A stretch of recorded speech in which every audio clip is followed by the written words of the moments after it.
اور رگوداس نے میرے ذمے جو کام لگایا تھا وہ اتنا غلیظ اور ناپاک ہے کہ اگر میں اس کا کام کر بھی دیتا تو میں اپنے ایمان سے محروم ہو جاتا. مجھے مار کر تمہیں کیا ملے گا؟ میں تو ویسے بھی عطاب کا شکار ہوں. زاگونا مجھے گھور رہا تھا. وہ بولا، اگر تم شہنشاہ ظلمات کی اطاعت قبول کر لو تو میں تمہیں معاف کر دوں گا، نہیں تو تمہارا ایسا حشر کروں گا کہ تمہاری روح صدیوں تک بلبلاتی رہے گی. زاگونا، میں ایک مسلمان ہوں اور مسلمان صرف ایک اللہ کے آگے جھکتا ہے، اس لیے میں شیطان کا پجاری بن کر کالی طاقتوں کا نمائندہ نہیں بن سکتا. بدبخت، گستاخ کہیں کے، شہنشاہ ظلمات کا نام ادب سے لو. زاگونا غصے سے چلایا، تم نے شہنشاہ ظلمات کی توہین کر کے خود ہی عطاب کو دعوت دے دی. لو سنبھلو، میں دیکھتا ہوں کہ تم کتنے پانی میں ہو. یہ کہہ کر زاگونا نے ہاتھ میں پکڑا ہوا سرخ رنگ کا ڈنڈا میرے بائیں بازو پر زور سے مارا. ڈنڈا لگتے میں زمین پر گر کر تڑپنے لگا. مجھے ایسا محسوس ہوا جیسے کسی نے میرے جسم میں آگ لگا دی ہو. میرے منہ سے بے اختیار چیخیں نکلنے لگی. مجھے تڑپتا اور چیختا دیکھ کر زاگونا، ساتوں شیطانی چہرے اور ڈائن لڑکی حلق پھاڑ کر زور زور سے قہقہے لگانے لگے. میری حالت انتہائی بری تھی. میرے منہ سے درد سے کراہیں نکل رہی تھیں. اچانک ناطق کی آواز میرے کانوں میں پڑی، دیکھو حسن شاہ، میں نے تم سے پہلے بھی کہا تھا کہ تم غلیظ مشروب پینے اور شیطانی کام کرنے کے بعد پلید ہو چکے ہو. غلاظت نے تمہارے ذہن پر کنٹرول کر رکھا ہے، اس لیے مقدس دھاگے کو تم نہیں چھو سکے. ہاں البتہ اگر تم کسی طرح مقدس دھاگا زاگونا کے گلے میں فوراً باندھ دو تو اس کی پراسرار کالی طاقتیں مقدس دھاگے کی وجہ سے ختم ہو جائیں گی. یہ کہہ کر ڈھانچہ خاموش ہو گیا. زاگونا اور اس کے چیلے ابھی تک ہنس رہے تھے. ایک دفعہ پھر زاگونا میری طرف آیا اور مجھے زور کا ڈنڈا مارا. ڈنڈے پر اس وقت کوئی سلاخ نہیں تھی. ڈنڈا تو مجھے لگتی زاگونا کے ہاتھ سے غائب ہو گیا، مگر ایک دفعہ پھر میرا جسم بری طرح تڑپنے لگا. میرے منہ سے چیخوں کا طوفان امڑ پڑا. میں زور سے چلایا، اے خالق کائنات، مجھے معاف کر دے. مجھ سے جو شیطانی کام سرزد ہوا وہ انجانے میں ہوا ہے. میں نے جان بوجھ کر غلطی نہیں کی. میں عہد کرتا ہوں کہ پھر کبھی شیطان مردود کی پیروی نہیں کروں گا. چونکہ یہ دعا میرے دل کی گہرائیوں سے نکلی تھی، اسی لیے اللہ تعالیٰ نے میری سن لی. جیسے ہی میں نے دعا کی تو تمام تکلیف مجھ سے دور ہو گئی. میرا جسم پرسکون ہو گیا. زاگونا اب ناطق کی طرف متوجہ ہو گیا. اس نے پھونک ماری تو ڈھانچے کے نیچے پھر انگارے دہکنے لگے اور وہ ایک دفعہ پھر تڑپنے لگا. اس کے منہ سے چیخوں کا طوفان امڑ پڑا. میں تیزی سے رینگتا ہوا تابوت کے پاس پہنچا اور اٹھ کر تابوت میں جھانکنے لگا. دھاگا مسلسل چمک رہا تھا. میں نے ہمت سے کام لیا اور دھاگا ابیرہ کے ہاتھ سے اچک لیا. جیسے ہی دھاگا میرے ہاتھ میں آیا، زاگونا چونک کر میری طرف دیکھنے لگا. پہلے تو اس کو یقین نہیں آیا کہ مقدس دھاگا میرے ہاتھ میں آ چکا ہے. پھر وہ تیزی سے زور زور سے کچھ پڑھنے لگا. ناطق انگاروں میں بری طرح تڑپ رہا تھا. وہ زور سے چلایا، حسن شاہ، فوراً زاگونا کی گردن میں مقدس دھاگا باندھ دو. زاگونا نے اپنا منتر مکمل کر لیا تھا، مگر اس سے پہلے کہ وہ کوئی حرکت کرتا، میں بجلی کی تیزی سے اڑتا ہوا زاگونا کی طرف جھپٹا اور تیزی سے دھاگا اس کی گردن میں ڈال دیا. جیسے ہی دھاگا زاگونا کی گردن میں پڑا، ساتوں شیطانی چہرے اور لڑکی فوراً غائب ہو گئے. زاگونا کے منہ سے بھیانک چیخ بلند ہوئی. ناطق جو زمین پر تڑپ رہا تھا فوراً اٹھ کھڑا ہوا. انگارے اس کے نیچے سے یکسر غائب ہو چکے تھے. اچانک ڈھانچے نے فضا میں ہاتھ ہلایا. اس کے ہاتھ میں خنجر آ گیا. ڈھانچے نے خنجر میری طرف بڑھایا. حسن شاہ، فوراً اس کا خاتمہ کر دو. میں نے ڈھانچے کے ہاتھ سے خنجر لیا اور زور سے زاگونا جادوگر کے سینے میں گاڑ دیا. زاگونا فرش پر گر کر تڑپنے لگا. جیسے ہی زاگونا فرش پر گرا، میں نے دھاگا اس کی گردن سے نکال لیا. اچانک ایک دھماکہ ہوا. میں نے دیکھا کہ ساتوں شیطانی چہرے اور لڑکی نمودار ہوئے اور وہ بھی زمین پر گر کر تڑپنے لگے. پھر تمام شیطانی طاقتوں کو آگ لگ گئی اور کمرے میں گھٹا ٹوپ اندھیرا چھا گیا. اس پراسرار تہخانے میں چیخوں کا طوفان امڑ پڑا. مجھے ایسا لگا جیسے ہزاروں بدروئیں مل کر چلا رہی ہوں. پھر اچانک مکمل خاموشی چھا گئی اور اندھیرا بھی چھٹ گیا. زاگونا کی جلی ہوئی لاش فرش پر پڑی تھی اور وہ ڈائن لڑکی اور ساتوں شیطانی چہروں کی بھی جلی ہوئی لاشیں فرش پر تھیں. پھر میرے دیکھتے ہی دیکھتے ان جلی ہوئی لاشوں سے دھواں بلند ہونے لگا. لاشیں دھواں بن کر غائب ہو گئیں. یہ ہوش ربا منظر دیکھ کر میں تابوت کی طرف بڑھا تو شدت حیرت سے میں اچھل پڑا. تابوت کے باہر ایک نوجوان شخص کھڑا تھا جس نے شہزادوں والا لباس پہن رکھا تھا. اس نوجوان شخص نے ابیرہ کا ہاتھ تھام رکھا تھا. یہ نوجوان بالکل میرا ہم شکل تھا. مجھے ایسا محسوس ہوا جیسے میں خود شہزادوں والا لباس پہنے کھڑا ہوں اور میری بیوی نتاشا شہزادیوں والا لباس پہنے میرے سامنے تھی. میں ابھی حیرت سے اپنے ہم شکل کو دیکھ رہا تھا کہ وہ بولا، تمہارا بہت بہت شکریہ حسن شاہ، تم نے ہماری مدد کی، ہزاروں سالوں بعد آج ہمیں سکون ملا ہے۔ میں چونک اٹھا۔ یہ اسی ڈھانچے یعنی شہزادے ناطق کی آواز تھی۔ شہزادے، تم تو بالکل میرے ہم شکل ہو، اور تمہاری بیوی ابیرہ بالکل میری بیوی نتاشا کی ہم شکل ہے۔ ابیرہ نے ناطق کی طرف دیکھا اور ناطق ابیرہ کی طرف دیکھنے لگا۔ دونوں ایک دوسرے کو دیکھ کر مسکرائے، پھر میری طرف دیکھ کر ہاتھ ہلانے لگے۔ اس سے پہلے کہ میں کچھ کہتا، اچانک دونوں میاں بیوی دھوئیں میں چھپنے لگے۔ وہ دونوں میری طرف دیکھ کر مسکرائے۔ ہزاروں سالوں سے یہ عذاب سہنے کے بعد اب ہمارا وقت پورا ہو چکا ہے۔ تم نے ہماری مدد کی، تمہارا بہت شکریہ۔ آسمانوں والا تمہاری مدد کرے۔ یہ کہہ کر دونوں ایک دوسرے کی طرف دیکھنے لگے اور مکمل طور پر دھوئیں میں چھپ گئے۔ پھر دھواں بھی غائب ہو گیا۔ جب دھواں مکمل طور پر غائب ہو گیا تو میں آگے بڑھا اور تابوت میں جھانکا تو مجھے تابوت خالی نظر آیا۔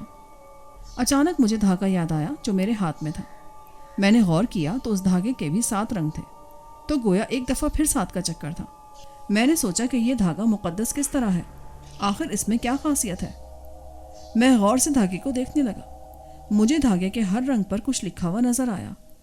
اچانک میں نے کچھ سوچ کر دھاگے کے 7 رنگ والے حصوں کو آپس میں ملا دیا تو میں چونک پڑا۔ یہ تو واقعی مقدس کیا عظیم ترین اور پاکیزہ دھاگا تھا۔ دھاگے کے 7 رنگوں کے حصوں کو ملانے سے ایک لفظ اس پاکیزہ دھاگے میں نظر آ رہا تھا، ایسا لفظ جس کی گواہی کائنات کا ذرہ ذرہ دیتا ہے۔ دھاگے میں اللہ لکھا ہوا تھا۔ میں بے اختیار دھاگے کو چومنے لگا۔ اچانک مجھے سخت نیند آنے لگی۔ میں بے اختیار ہو گیا اور فرش پر لیٹ گیا۔ میرا ذہن تاریکیوں میں ڈوبتا چلا گیا۔ جب میں بیدار ہوا تو میں چونک اٹھا۔ میں نے خود کو پراسرار احرام کے 7 دروازوں کے تہہ خانے کے بجائے ایک جنگل میں پایا۔ میں اٹھ کھڑا ہوا۔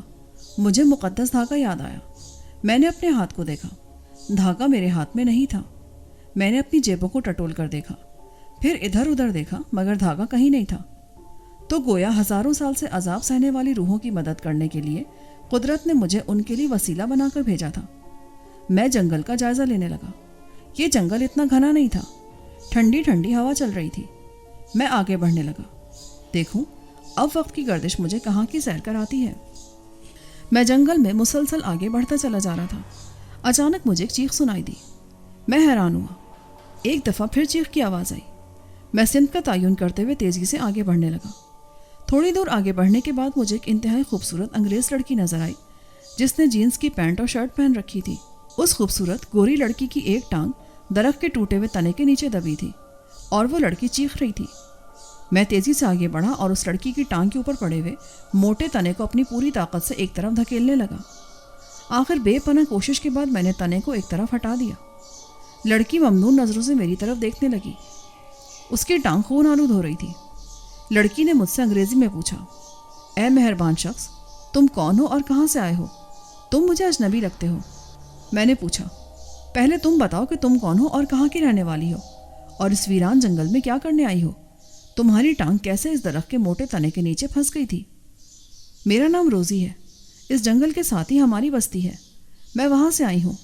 میں اکثر یہاں جنگل میں آتی ہوں، لکڑیاں وغیرہ اکٹھی کرتی ہوں اور بعض اوقات میں سیر کے لیے بھی اس جنگل میں آتی ہوں۔ آج میں اس درخت کے نیچے سے گزر رہی تھی۔ اس درخت کا موٹا تنا مجھ پر گرنے لگا تو میں تیزی سے بھاگی مگر پھسل گئی۔ یہ موٹا تنا میری ٹانگ کے اوپر گرا۔ میں تکلیف سے بے ہوش ہو گئی تھی۔ ابھی تھوڑی دیر پہلے مجھے ہوش آیا تو میں مدد کے لیے چیخنے لگی، تم میری مدد کو آ گئے۔ یہ کہہ کر وہ لڑکی پھر تکلیف سے کرہانے لگی، آؤ روزی، میں تمہیں تمہاری بستی میں چھوڑ آتا ہوں۔ میں نے لڑکی کو سہارا دیا۔ وہ اٹھ کھڑی ہوئی اور میرا سہارا لے کر لنگڑا کر چلنے لگی۔ میں روزی کے بتائے ہوئے راستے پر چلنے لگا۔